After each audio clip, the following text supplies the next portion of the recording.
And it's really amazing too, because as one of the major bottlenecks is grid hosting capacity, you don't have to worry about that because you can just start out with 50 kilowatts, have the bigger cabinet because maybe in a year or 2 years, your site will expand, there will be greater demand, greater EV adoption, and all of the statistics are indicating growth. Welcome back to Turn Down for What. This week, our host Chris visited Kempower for the grand opening of their new facilities in North Carolina. Today, we will highlight 4 conversations he had during his visit. Let's start with a conversation highlighting their mobile charging unit. Like and subscribe for more content like this episode. Let's dive on in. And my name's Christian. I'm the logistics manager here at Kempower. What you can see right in front of you is one of Volvo's fully electric excavators. So the great stuff about this is we're really trying to showcase the versatility of electric.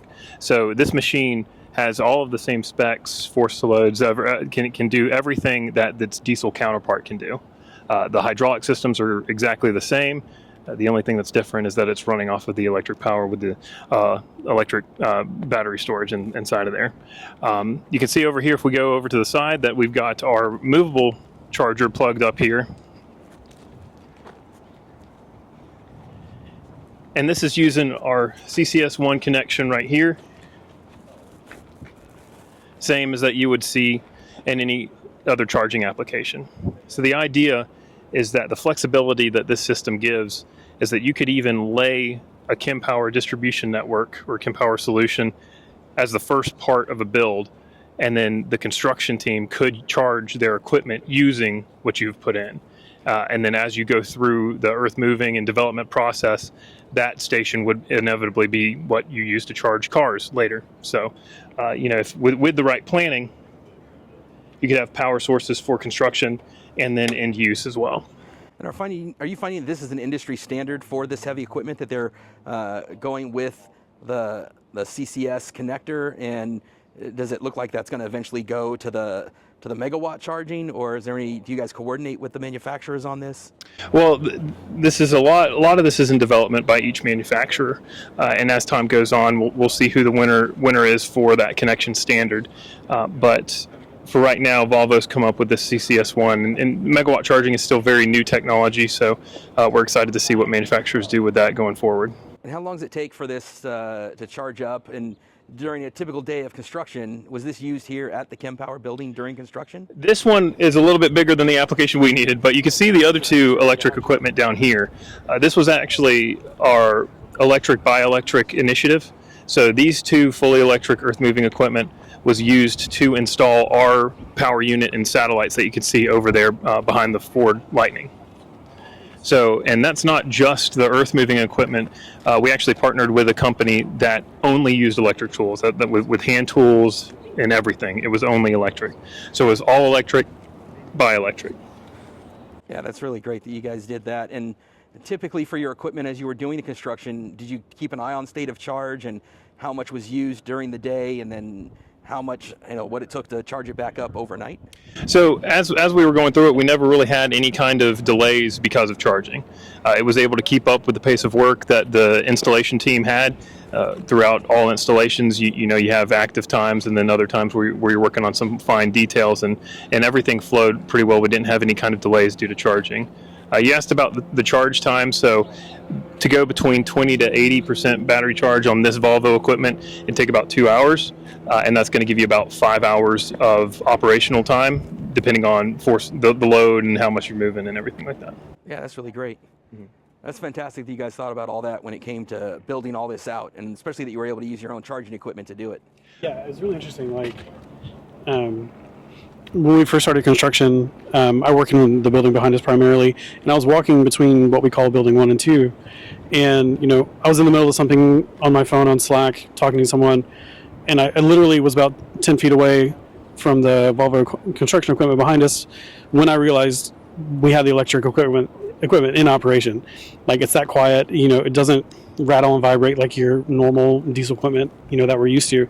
Like, literally the only thing that you're hearing is the hydraulic pump. It's wild. It's a total mental shift. Like, at first you really do have to do a double take when you see that stuff, and when you see it and hear it, because it doesn't match your expectations at all. Now let's shift the conversation to another segment where Chris talks to the Kempower team about their involvement in motorsports and the role they play in charging these vehicles. Welcome to Kempower. I'm Eric, and I'm here today to talk about Kempower's involvement with nitrocross and motorsports.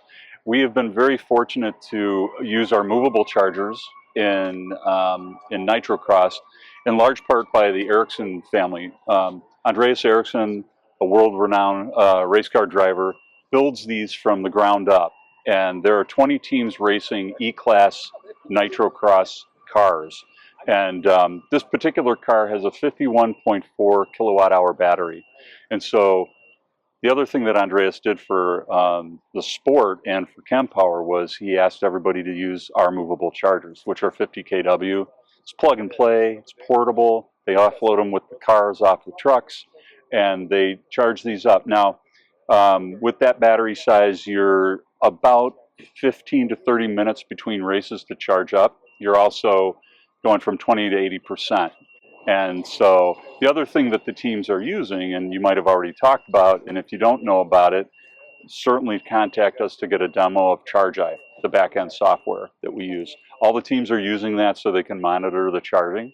And so obviously they can quantify a lot of different things with that charging back-end. But the final thing that I like to talk about is safety. Our chargers obviously we want safety is paramount, and we want them to be tested with automatic shutoff, ground fault interruption, and obviously we continue to test. And that wasn't the last thing I was going to talk about. One more thing. So our solution, obviously we're talking about the movable charger for the racing, but we have flexible modular systems, which you're probably familiar with, but we work with our customers to make sure they're getting the right charging solution. Don't just jump into it and go, I think that's what I need. Call us and figure that out so that we can help you look at site designs and everything else so that you're getting the right size solution. And you think about racing, but racing is so integral to how it translates to the everyday world. And whether you're charging one car or you're charging an entire fleet, the solution's there, right? And so I wanted to invite my guys over here. This is Eric and Tom, and I'm going to pass the mic over to Tom to talk a little bit more about the everyday applications of the movable charger. Yeah, maybe we can go take a look at that movable. I can see that it looks like it's plugged in here, and this is a great example of how it would be used when you guys are out there on a track, I'm assuming. Yep. So the movable is one of our many innovative solutions that is very flexible. As you can see, I mean, you have this rally car here that is plugged into, but the same movable is used with the construction equipment. So for us, as long as you can put out a 480 three-phase supply, we could pretty much bring this thing anywhere, and if you look, you see the wheels here. So as far as the weight distribution, it really caters to being able to haul it around. Whenever these guys brought this in, it was on the same trailer as their rally car. So from a flexibility standpoint, it definitely caters to that.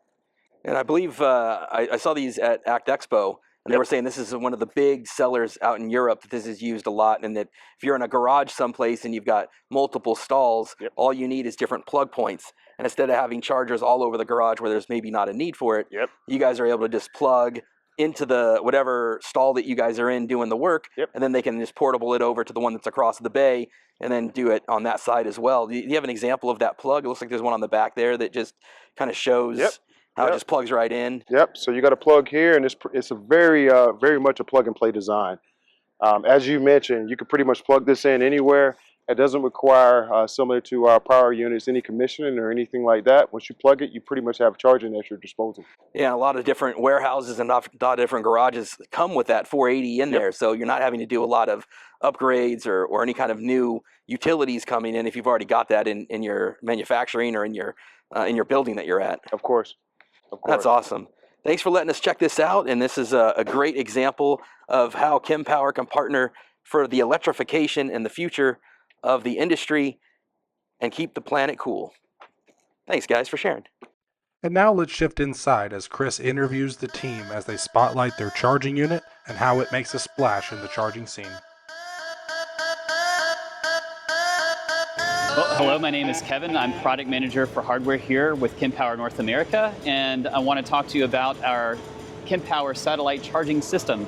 So in terms of our charging system, the satellite or a dispenser is part of a distributed system, which means we have a centralized power unit and distributed satellites to be able to enable charging for vehicles. We can support up to 8 vehicles or 8 ports with this system, so you can either have dual cable satellites or up to 8 single cable satellites. Now, in reality, when it comes to our application types, fleet charging, we see up to 8 ports. For public charging, 6 ports is typical what we support off of a single power unit. One thing I'd like to highlight about our satellite charging system is flexibility. And what I mean by that is the system is flexible for your application, meaning you can have satellites in various locations up to 250 feet away from the centralized power unit. And one example I'd like to illustrate is a car dealership. So at a car dealership, you could have chargers or satellites back in the service depot in the back of the house, but at the front of the house at the retail store, you could also have satellites there for customers to convenience charge. You can do all of that as part of the same power unit. So you can maximize your investment as well as not have to use as much or reserve as much utility power as you would if you had individual chargers at every single location in that specific example. It really offers flexibility that way. Also, flexibility in terms of the footprint's very small, so it allows you to install these in both greenfield or brownfield applications between large fleet vehicles that take up a lot of space. It's very minimal space that's required. And also the user experience is something I'd like to highlight. In terms of the user experience, one thing that's very noticeable about our satellite is the spring cable management system. So in this cable management system, it allows you to stretch the spring as you need to be able to reach the vehicle, and the spring also takes the majority of the felt weight of the cable from the consumer. So it's very easy to manipulate the cable for charging, and then when you want to return it back, it's easy to place it back in the holder and go about your business. Another thing that's noticeable about our user experience is the HMI display or just the user interface here. So it's very easy to read and clear.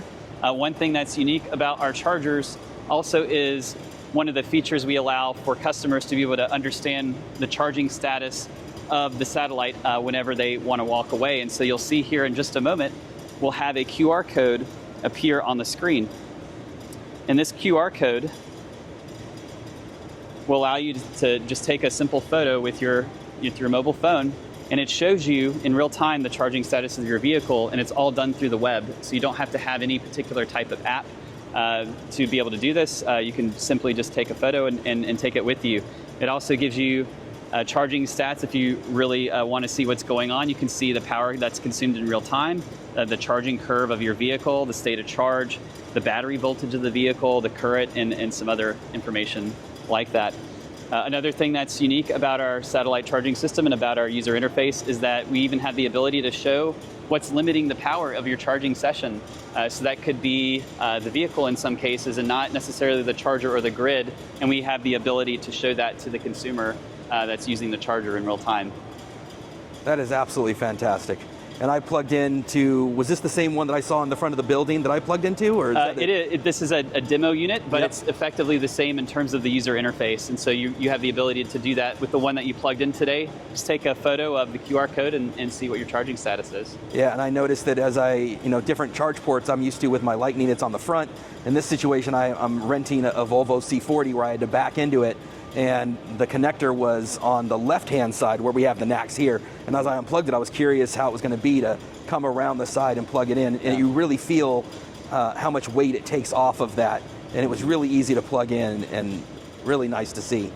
So is this going to be what your standard configuration? I assume your charge point operators can kind of tell you what they want for their connectors, but would this be a standard thing you would expect with one NACS, one CCS, and this is kind of the base of where you guys begin, or what do you see the most of? I will see this becoming a pretty common standard, actually. In terms of the satellite, a customer can specify what they want. If they want a single cable satellite, so for instance, it could be single cable CCS or NACS, or you could do a dual cable. In the past, it was CCS and CHAdeMO, but now we're seeing requests for CCS and NACS, for example. And when you think about the NEVI type of application for corridor charging, There are some states that are specifying NACS as also being an option for those sites where NEVI itself has the CCS requirement. And so you have the ability to do both with the satellite design, where you could have both. And you can also charge, at least in the application that we see here, you could charge off of both cables at the same time. With our centralized power unit, we can route power to the vehicle that needs it the most through our dynamic power sharing. So it allows you, if the vehicle on the right needs 150 kilowatts, we can support that provided we don't exceed the current of the cable. And if the vehicle on the left wants 100 kilowatts, we could do that. And in any combination, really, depending on what the vehicle needs, because all the distribution is done back at the power unit, not here locally at the satellite or at the dispenser. So in this case, if you had 6 ports for that application, then we could distribute power in any combination that we want down to 25 kilowatt increments. And then within that 25 kilowatt increment, you can support whatever the vehicle is really requesting. So if they want 10 kilowatts, we can give them that. And then these are air-cooled cables? Air-cooled cables, that's right. And so using this unique spring management system, it allows us to be able to use air-cooled cables and some larger air-cooled cables. We have a 300 amp cable here, and this is also will be what a 400 amp cable would look like in a similar form factor and weight. So it allows us to really support those higher amperages using this management system through a dry cable, where you don't have to necessarily go to a liquid-cooled cable to reach those higher powers. And I assume that in the field, that's going to make it more reliable. You don't have that extra aspect to have to deal with and to have to maintain. And so that's a real benefit to just having it out there in these NEVI sites as well. That's right, with simplicity as well as cost, not having the added cost of having a liquid-cooled cable system as well as the thermal management that's required to manage it. Fantastic. Thanks for sharing with us today. You're welcome. And finally, we shift over to the look at the cabinet that powers the satellite units. Let's check it out. Welcome to Kempower's grand opening. My name is Sumaya and I am the product specialist here at Kempower. Today I'll be introducing you to the heart of Kempower's distributed charging system, the power unit. The power unit is what provides the necessary power and control. It takes AC power from the grid, converts it into DC power that is needed to charge the electric vehicles quickly. Each of these power units can be connected to up to 8 dispensers, so that includes the satellite that you've just learned about, as well as other form factors that can exist as well. The power unit essentially serves as a centralized power bank. Efficiently converting power, it allows for safe, reliable, efficient use of the electricity. Each of these power modules in the system here, you can see that on one cabinet door, we can add 4 power modules. Each of these power modules is 50 kilowatts, and each 50 kilowatt power module has 2 25 kilowatt channels. Right beneath the power modules, we have the power distribution module. And the power distribution module is what enables our dynamic power routing in 25 kilowatt increments. So the granularity of being able to distribute 25 kilowatt increments to the vehicle that needs it the most ensures that we don't have any idle capacity and you're maximizing your available hardware. You can start off with one 50 kilowatt system. Say you don't have the appropriate transformer or switchgear upstream of the charger.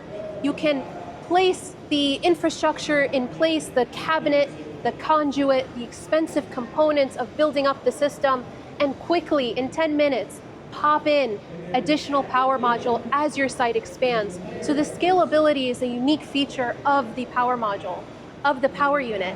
And because we have so many power modules in the system, if one of them goes down, the others remain operational.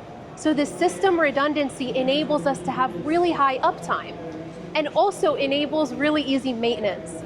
Quickly send out a technician in 10 minutes, pop a new power module in, and your end user never even feels a thing because the remaining power modules continue to operate as normal. And suppose we come out with a newer design, new generation power module, and you want to stay ahead and have the latest tech. Well, we will retain this form factor so you can upgrade to the newest and latest power module, increasing the lifetime of the existing infrastructure and also maximizing your charging uptime.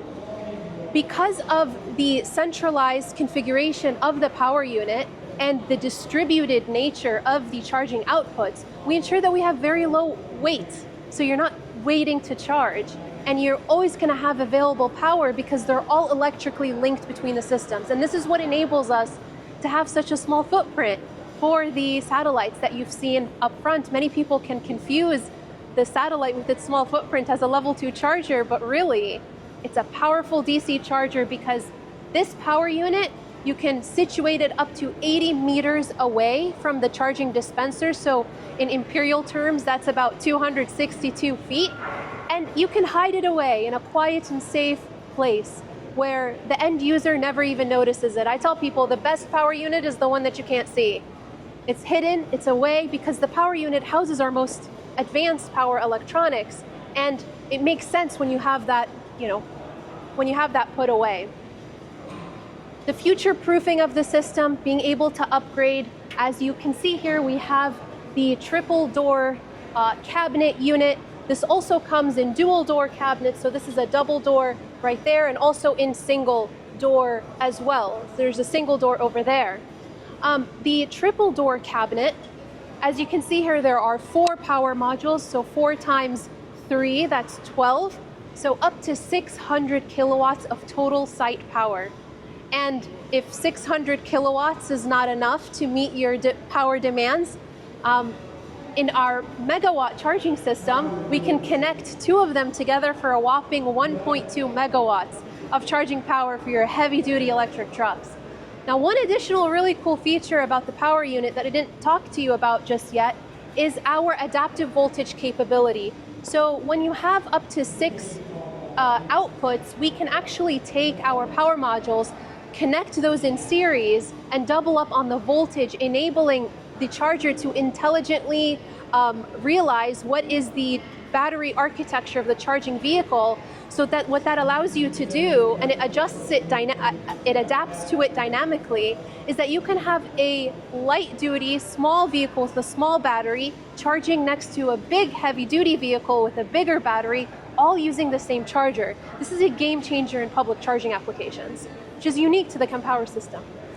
So in an example where you've got 2 of these 3 cabinet solutions together, and you end up with, I know we've got the megawatt charger right down here at the end, so you could have that megawatt charger along with CCS and NACS on one site location, and it can even start with just these cabinets, and then they can add on to that. That's and right. Expand and be flexible. Exactly. And it will load share across whatever the demand of the vehicle is. Exactly. That is fantastic. That's really well done. And it's really amazing too, because as one of the major bottlenecks is grid hosting capacity, you don't have to worry about that because you can just start out with 50 kilowatts, have the bigger cabinet, because maybe in a year or 2 years, your site will expand, there will be greater demand, greater EV adoption, and all of the statistics are indicating growth. Maybe growth is fluctuating regionally, and from time to time, maybe slower growth, but there is growth nonetheless. Electrification is the future, and so you can plan ahead for that without investing upfront at the most expensive part of the system is the power module, and so you can add more as it makes sense to add more. And that's what's really great about the flexibility of being able to just accommodate the varying ranges and specifications of a particular unique site. Especially true if you're going to have a solution where it's used for things like school buses or fleets or things where maybe you don't need to be delivering a full 200 kilowatts today or 600 kilowatts available at a site. You could be just starting off your fleet, and you could have a smaller start price for entry, and then as you start to expand and as you start to realize the savings of that electrification, you can then reinvest without having to change the infrastructure. The cabinet is already there to expand it. Yep. And that's a really great forward-thinking way to approach it. Yeah, and it's separate also from the all-in-one systems where you might have a huge power module that if that power module goes down, that entire charger is out of order. Or you're locking up, say, 100 kilowatts at a vehicle that only needs to charge at 50 kilowatts while you have a long queue of other vehicles waiting because you can't share that power with the other vehicles. So this design makes sense. It's efficient, it makes the best use and utilizes the available power that you do have, and it makes the most of it. Awesome. Thank you for sharing everything with us. It's great to see the real workhorse and the guts of the system, and with the stuff that most people don't get to see. Yes, and it's amazing too that this system has already been deployed in over 50 countries worldwide.